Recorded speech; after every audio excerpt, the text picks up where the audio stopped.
Welcome to our Wednesday devotion. I'm Pastor Tim Gerbing from Christ Lutheran Church in Pewaukee, Wisconsin.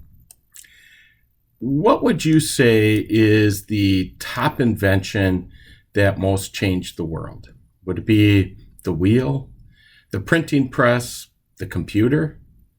There is one invention that has had more of an influence on the world than any other thing. It was invented at the beginning of time. Marriage. Wherever marriage has been tried and used the way God intended, it has brought more good and blessed more cultures than any human invention. Yet marriage is being tinkered with and torn apart like never before.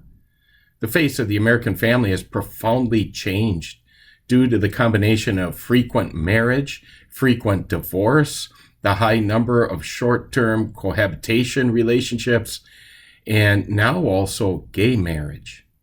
There is no single force causing as much hardship and human misery in this country as the collapse of marriage.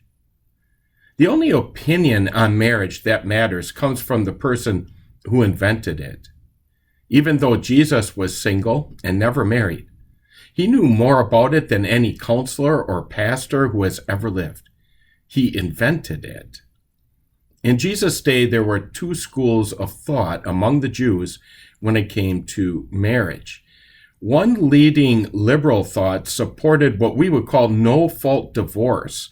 If your wife was a bad cook or lost the beauty of her youth or didn't satisfy her husband for any reason, they said you could get a divorce.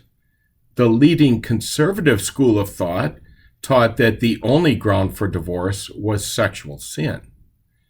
Instead of looking for reasons to get a divorce, both sides should have been looking for the recipe on how to stay married.